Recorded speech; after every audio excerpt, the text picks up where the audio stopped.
All right, let's get this started. So the first question I have, and that everyone in Marinopolis probably has, is what is motivating you to run for president? I think this is a really good question, and everyone can interpret it in different ways. But my interpretation is that I really have the strong belief of serving the community as well. I Because Marinopolis has over since like a strong majority of populations being ethnically Asians. That is very crucial for me because my campaign focus is all about bringing minority rights, especially Asian AAPI rights, especially in light of what the event happened last Wednesday and the recurring events that has bring racial injustice in our society. I think this is very important, and my my career passion is to get involved in politics because I want to represent my AAPI rights and minority rights in Canada. All right, I'm going to ask you a little follow-up questions to that because I want you to clarify as much as possible your stance on this. How specifically do you think Asians are discriminated in our society, whether you want to make it Quebec, Canada, North America, and how would you go about resolving this discrimination in a concrete way, in a realistic way? In I You mean by inside in Marinopolis campus, or are you talking the much more broad level? Well, no, I'm talking about specifically in Marinopolis campus, but obviously your outlook has to be on a broader level. Like if we're talking about Right, it, we cannot talk about school, right? Yeah. right. But let me break it down for the people in Marinopolis. I believe Asian in North America in general are being treated as a model minority. Lots of people have not looking the outright of extreme poverty in Asian populations in North America are the ones the most extremist in ever has been recorded. You can look that up. It's in news. And also, I believe that because Asian are not treated as other minorities, we're seeing as a model not minority. That's just simply not true. And lots of issues of regards to racism has been downplayed by media. You can see through in the recent news about Atlanta. They're not specifically saying it's racially motivated. No media has ever said that. In particular, that is really concerning. In the greater general public, I think there is a strong sense of token activism in place, well as regards to Asian and other minorities such as Africans, Americans, or African Canadians. And that is being really concerning. And I want to address this through creation of a special task force to eliminate racism. And furthermore, I want to push for the administration to incorporate Chinese Canadian and African Canadian humanity courses and other minority history courses in our school curriculum, because I believe these issues are very important. And by eliminating racism, we need to understand each other first.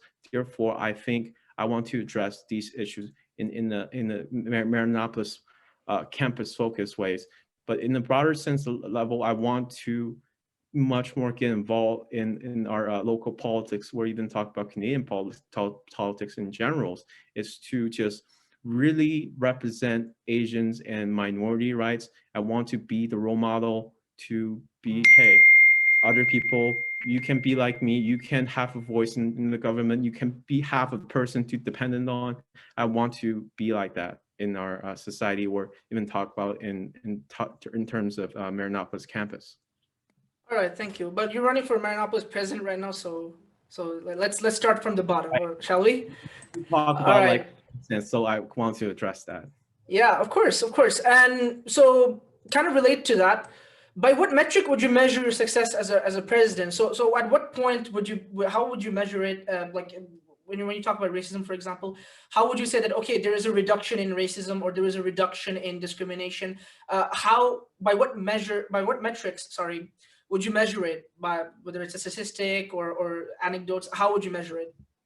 I think I will measure it from the overall feedback of the students. If there's less of a feedback of, well, I have a displeasant experience with this professor or this students, or I have a less of feedback of like whether like I have a discomfort in the campus. Overall, I'm not disregarding the people who is not comfortable reporting that. Of course, that's my campaign focus, is to push for a platform that is more comfortable for students to get in contact with the MSU, with administrations, regards to help, especially in this particular challenge time. I think my terms of success is to make student happy in overall in their CJIP learning experience at Marinopolis College.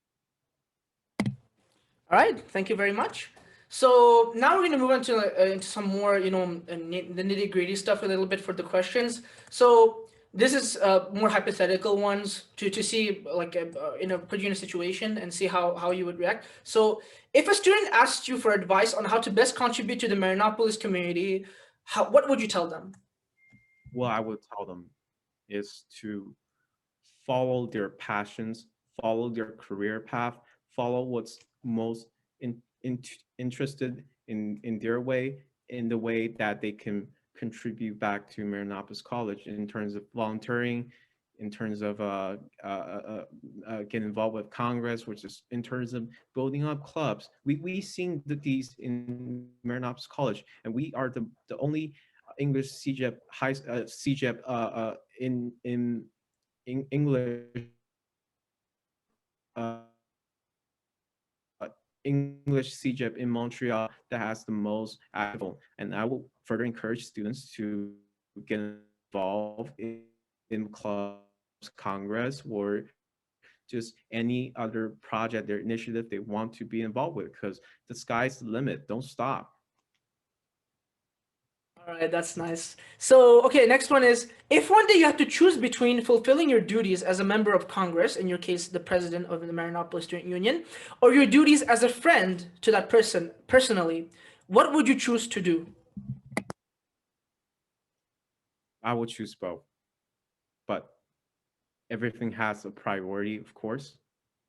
I will firstly I need to evaluate what's most important, because I am very sympathetic to my friends. I care a lot about my friends. When my friends get in any kind of weak positions, I really try to defend it. I'm the defender for their rights. Therefore, I think both plays important roles, but I think in terms of my positions, I have the responsibility to take as the leader of the Marinopolis Student Union to represent the student rights in general, and I would like to equally to take responsibility for my friends' rights as well. So I will say I will care about both.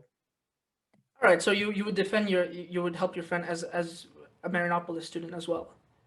Yeah. Yes. All right, and now okay, now we're gonna like really get into the personal. So Feiyang, you're the only candidate who isn't running with the running mate. It's no secret. Others are running in slates of two. You decide to run alone. Why did you choose that? I believe it's a social restraint to see our campaign to run as two persons. I think I want to send out the message that you cannot, if you have good ideas, if you have good motives, you can do it yourself. And I want to encourage more people to do for their passions and they really get involved. You see how Churchill in during the wartime, he never give up fighting Nazism. I want spirit to continues is to fight for your passions, fight for your right, and that's what I'm doing here. I'm fighting for my right and fight for the collective rights of Marinopolis student body, and that's what I'm here for. So Because to why be not? clear, you believe you can do it better alone than with someone else. Well, I believe I want to choose the person who has the ability, and I think I have the ability to do so, and I don't want to drag other people down because I have my passion for it. Is this other people doesn't have the passion for it, that's fine. But I really want to push for Okay, like so it's because you're uncompromising on your principles. You don't want to have to compromise with someone else. You want to really what you believe in. You want that to be implemented. Is that it? no, my my plan is about adaptability. Doesn't mean like when I'm running Okay. for the president, I'm not gonna adapt. I'm not gonna be accepting the ideologies from elected vice president or any elected. My focus is to be adaptable as I can, but in the same time, I want to make my point clear that my position is to show, demonstrate people you should chase your dream, and because why not? All right. So you also ran during the fall coroner's election. What challenges did you face, and how did you learn from that experience? I think overall the challenge is to really see through the the current environment that we have, especially during COVID-19 and such. It's a very challenging time to build a network, and it's challenging to see people who has the same type of passion as you. So it's really been challenging, and really just seeing forward with that. It's a challenging path, but I haven't give up. That's why I'm running for president this time, and I will keep fighting. I will till fight for last minutes, and that's why I'm here. I'm being interviewed by you. Yeah, That's why. you said the word challenging a lot, but what does it mean? In what way was it challenging? This could be personal issues, but I think in a bigger sense is to challenge my personal philosophy, as I am not a person that really wants to put in spotlight 2 years ago, 3 years ago. This is what I set for myself, and really I want to challenge myself to put myself in the spotlight, to be scrutinized, be contested by people, so I could have a better sense of personal growth and to serve the student body as well. All right. Well, thank you very much for that answer. Um, I think you know that the everyone in the student union will hear you, so just keep that in mind. Now we're gonna get into like the questions about the issues that are happening in Marinopolis and how you would go about solving them. So the first question I have in that regard is, over this year, there were many significant battles between Congress and administration, two of which are, for example, the math exam petition and the in-person finals. So far, the administration has successfully placated the student union on all fronts. How will it realistically ensure that the student union's voice is heard in this context instead of being brushed aside in the past? I think this is probably a result of lack of communications. We're confronted with the interests of administration and student bodies. There's a mis communications between the Congress and the administrations.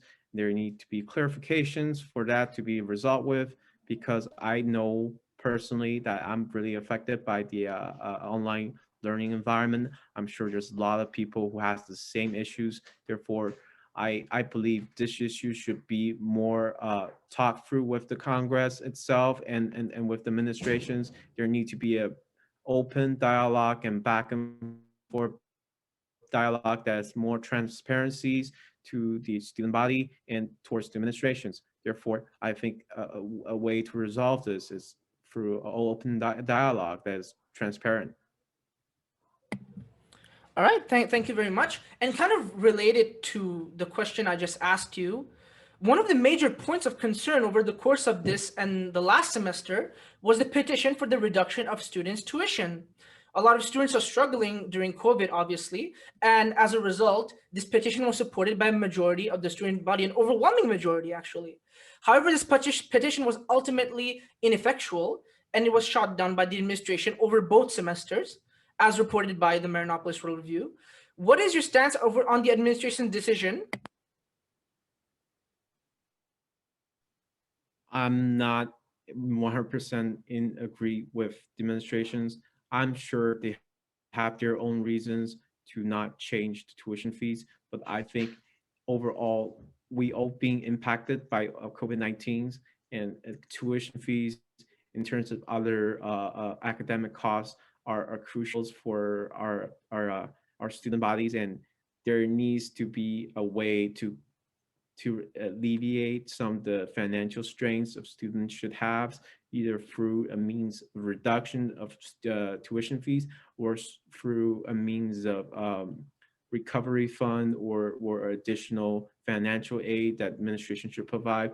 If I'm telling you right now, if the administrations are failure to reduce the tuition fees, there needs to be other ways to compensate those people who are struggling financially. And I want to provide that right now and telling you my campaign is pushing for a recovery fund for next year to make student lives much more easier and overall improve their experience here in Marinopolis. All right, so you would go rather through the recovery fund route than the tuition reduction route.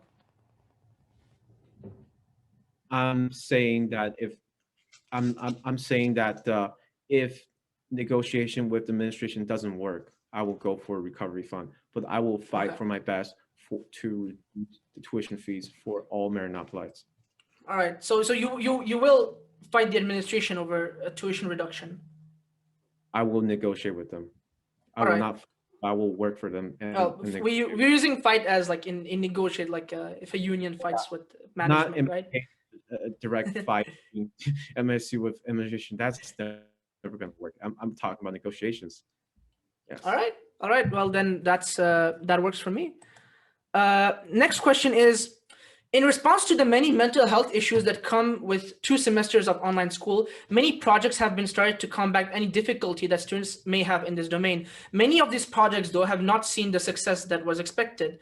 Examples being low participation and awareness for smaller projects and the egregious wait list for social workers and therapists. Do you think that the status quo of the effectiveness of mental health programs will change under your term? And how would you plan on making that change? Of course, I think there's a lot of issues being involved in this topic, but in terms, I cares a lot about mental health. I think, especially through online schooling, a lot of us are very deeply impacted. I went to March on Sunday with Lawrence. He barely knows me, and because we're like not in a regular environment that we can meet every day with your congressman or congresswoman. So therefore, I think mental health is the key issues that we should keep funding towards to it. And I'm also planning a centralization act that will centralize information for clubs or for activities or initiatives to be developed in the same place that others can be easily accessed and everyone can see. And throughout the academic year, therefore, I think these issues are very crucial, but I will not give up funding for mental health. Do you have any specific projects in mind in that regard? I am planning to have an engagement workshop between student and teacher, to have activities between student and teacher to really get to better know each other, because I think the online environment has discouraged students to get in contact with teacher, like in terms of methods of through Mayos or through other platforms. It has been increasingly harder to discourage students to communicate with teachers. Therefore, I think we should have some engagement workshop between students and teachers. And also, I am planning a mental wellness day for all students and teachers and all faculty members to really examine their mental health and take a break from all the academic lives. And I want to implement set initiatives for Congress to help students better alleviate some of the mental health issues that they've been facing with the previous academic year or the future academic lives they have in Marinopolis. Well, thank you. I see you place a lot of emphasis in your answers about communications. Well, the next question is specifically about communication. So I think that you will have a field day with that. So students have repeatedly reported unresponsiveness from Congress members when they contact them. The sentiment of frustration has also been anonymously reported by other Congress members vis-a-vis their own colleagues. What's more, Congress members have promised to improve engagement and responsiveness with the student body during past election. How long is too long when it comes to answering a concerned constituent? And how will you deal with this problem and ensure that words do not merely remain words during your term?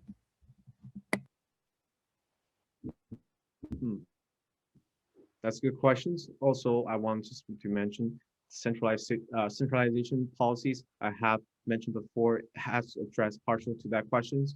And I want to continue on to clarify my stance on the policies is that these policies will focus everything clubs, Congress related on a single platform that everyone is easy to access. And furthermore, I think a lot of congressmen or congresswomen serve in MSU are students also. They have a hassle of from different things, either that is family issues or academic or any miscellaneous in general. So I think there there shouldn't be a strict limits on how long the way they have to communicate. And it's rather flexible, but I really want to encourage every Congress, people who serve on Congress to be more fast in the response to students, because I think student interest is what we should serve, because we're MSU, we're supposed to serve the students, not the administrations. All right, but since the question I specifically said how long is too long, then I need to hold you to that. Like, at what point do you think that it's an unreasonable delay for a Congress member to answer? We all understand that everyone is busy, they have midterms, they have work, but if you're a Congress member, you still have a duty towards the people who elected you. And the longest delays have been reported to be around 2 months, 3 months sometimes. But how long do you think after that point it's too long to answer? Is it 24 hours, 48 hours, 72 hours? At what point? I believe it's 3 to 4 days if they have an answer within a week, especially to dire issues that will be in terms of mental health, or that should be answered within 1 to 2 hours. It really depends on the subject, depends on how the matter weights to that students or to Marinopoulos in general. But I believe there is a time limit to to a certain topic or subject that is being addressed to the Congress. And I think that varies between topics. So I hope that I answered your questions. Yeah, so if you were elected president, you would hold yourself to your own standards when it comes to delays for answers. I would, but I can rest assured and tell everyone here in Marinopoulos that I will answer everyone as soon as I can, especially in terms of issues of mental health or anything dire, that I will answer in 20 or 30 minutes as soon as I possible. But the 30 minutes is really the maximum cap that I will have. All right, that's very, very reasonable.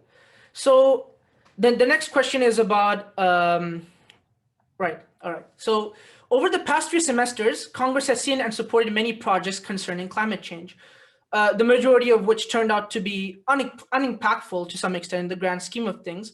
While they're certainly noble, is the time and resources spent on this project worth it?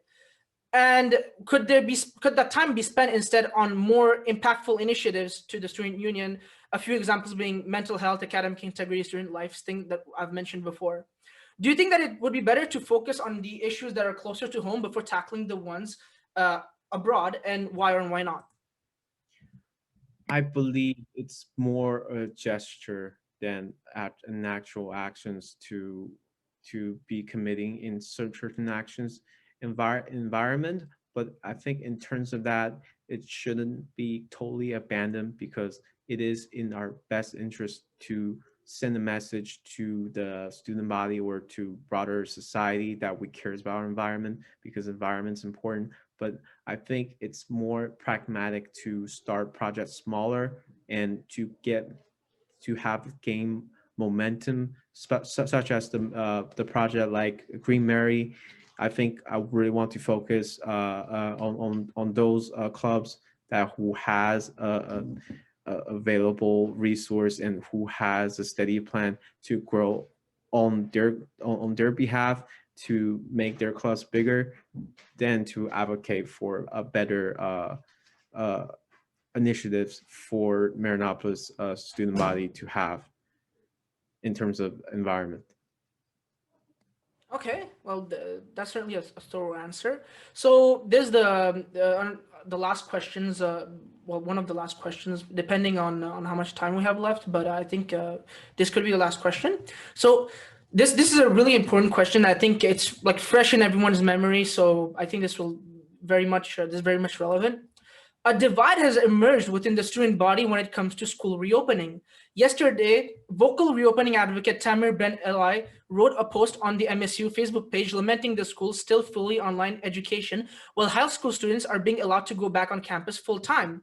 On the opposing side, President of MSU Lawrence Liang supports the college's current policy, saying, quote, "The college is keeping Block 4 online, and certain Block 5 finals will be on campus, though nonetheless, the college welcomes students to come on campus to meet up to study. At the moment, the government does not yet allow non-academic gatherings as in social events, though fingers crossed the government gives the green light soon. Fall 2021 is still to be determined, though we could expect a tentative announcement within the next 2-3 weeks. Students have agreed with one side or the other over time. The opinion is very divided in the student union on this subject.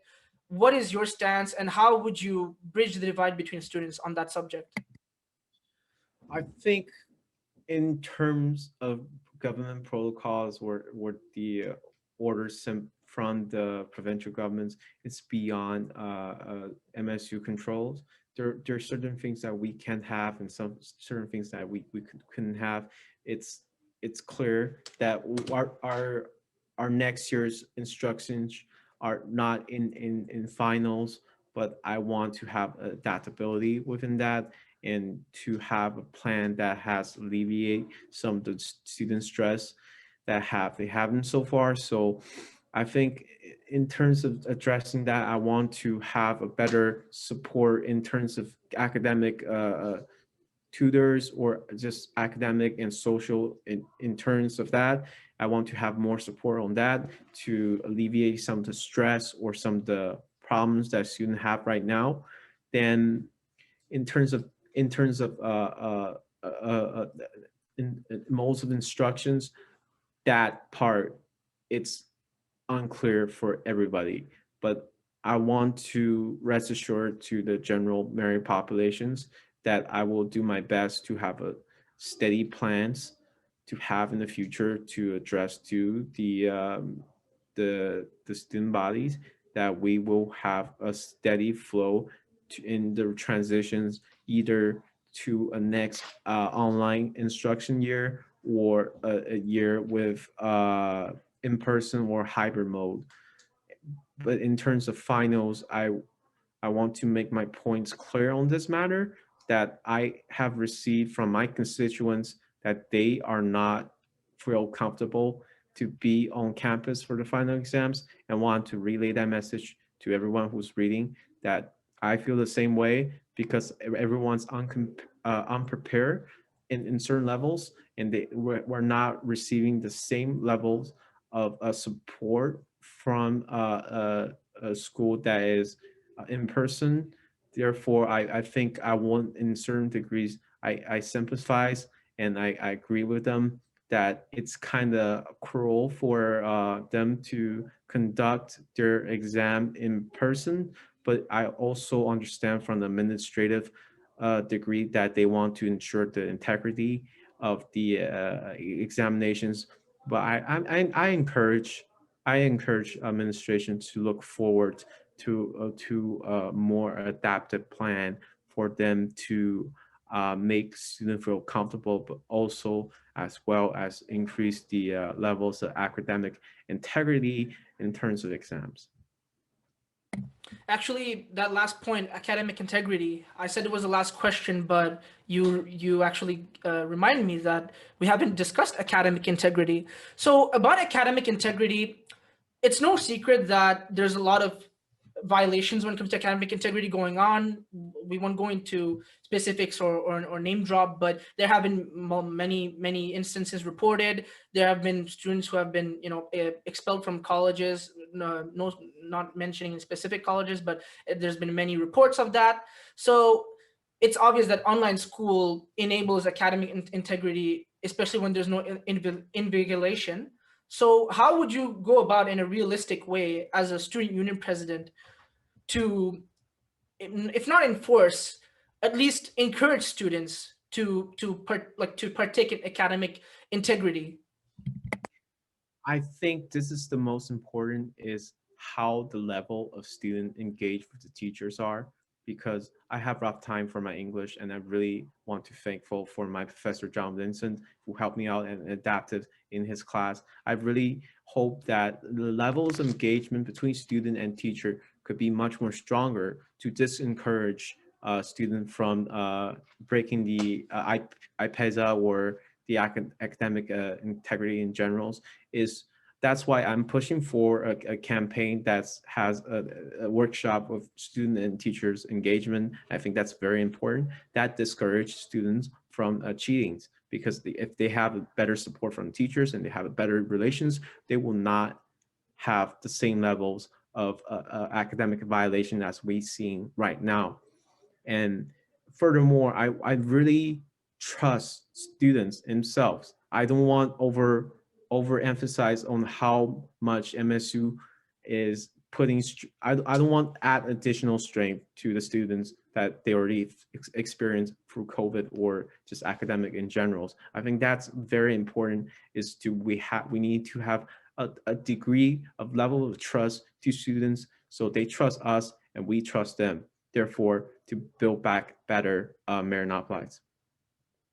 Trust communication sounds pretty good. And since I asked you a whole bunch of really, I guess demanding questions, I'll end this on an easy question for you, a softball as we call it in the business.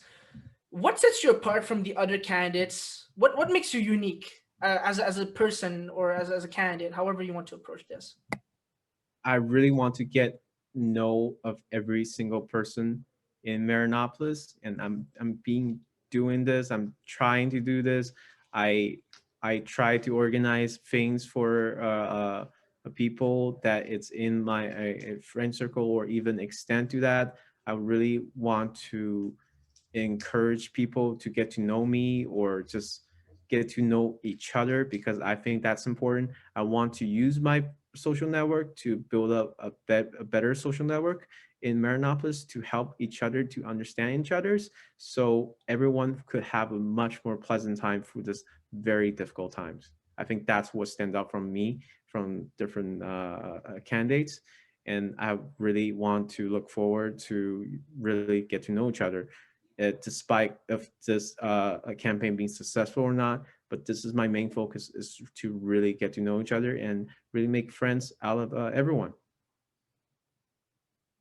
Sounds pretty good. Well, I think that this should wrap it up. Thank you very much once again, Feiyang, for coming, and I think everyone will catch you at the debate tomorrow night. So, well, by the time that this video is released, it'll probably be tomorrow morning. So by tonight, then basically, you'll be on the debate stage. So I think everyone is looking forward to that. Thank you for coming one last time, and I'll see you at the debate. And actually, it'll be C1 who'll be moderating. So thank you very much. You can leave the meeting. Thank you for having me.